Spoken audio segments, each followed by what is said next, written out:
Ngayon guys ay may bagong customer akong tumawag, magpapaayos ng TV. Ayan, yung bahay nila. Ayan. Pumutok na yung TV nila, tapos nawala yung power. So ngayon guys ay bubuksan ko kung anong problema niya. Ayan, prepare tayo ng mga gamit. Ayan, mga dala-dala ko, mga kakahuyan ko, mga ipampapalit kasi kung bibili pa tayo ay matagal pa. Malayo kasi yung bayan dito sa amin guys, kaya tuwing mag-aayos ako may mga dala-dala na akong pampalit para hindi na hassle sa oras. Ayan, bubuksan ko guys. Pumutok daw to, sabi ko baka may butiki na pumasok, pero tingnan ko lang kung meron. Ayan, sharp pala to guys, na yung sinaunang TV to. Ayan. Ayan, tanggalin natin. Tingnan natin kung anong problema niya. Ayan. So, ayun guys, napansin ko, putok yung fuse niya. Ayan, putok. Ibig sabihin may nag-short na parts dito ng TV na to. Tapos wala siyang power. Ayan. Ayan. So ayun guys, no, makikita agad yan, may itim. Yan, umitim oh. Parang nasunog. Yan guys, no, umitim yung ano nito. Yan, linisan natin, tanggalin natin kung anong parts yung nasunog. Ayan. Yan, tingnan natin yung nasunog. Yan guys, sunog pala ito. Ito yung sunog. Yung nagpapaganda ng kulay niya, nag-short na. Kaya pumutok. Yan, sunog na siya. Ayan. Ayan guys, no, yung pinagdaanan ng sunog niya. Resistor yung tawag dyan guys. Papuntang degaussing coil yan. Yan, papuntang degaussing coil yan. Yung nagpapaganda guys yan ng kulay.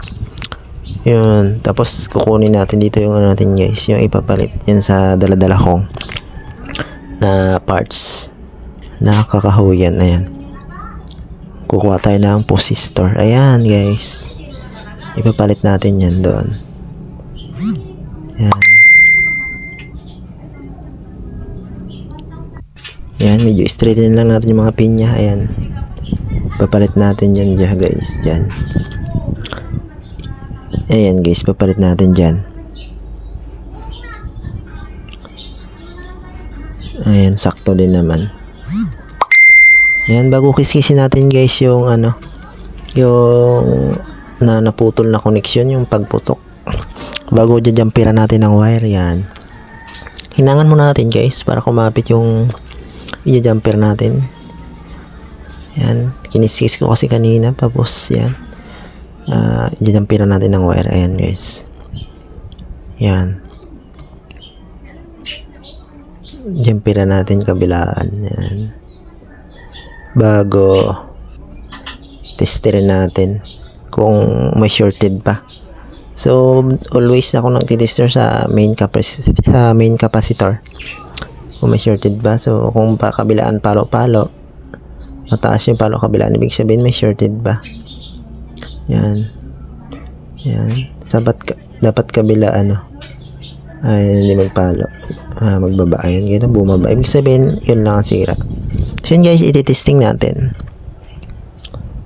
Palitan na rin pala natin ang fuse. Babalik natin yan sa sa sounds niya. Babalik natin yung mga connection niya. Ayan. Ayan, palitan din natin yung fuse dahil pumutok ito. Kasi nag-short na yung resistor na itim na yan. Ayan. Ayan, palitan natin ng bago. Ayan guys, bago itesting. Ayan. Ayan guys, testing natin. So ayan, tinulungan ako na ate mag-ikot kasi medyo mabigat to guys. Ayan, dapat mag-ilaw na siya guys. So ayan guys, umilaw na, ibig sabihin okay na bago pindot dito sa power on nya. Ayan, dapat may maglabas na. Ayun guys, no, may naglabas na ng input. So ayan guys, okay na. Magaling kang kupal ka.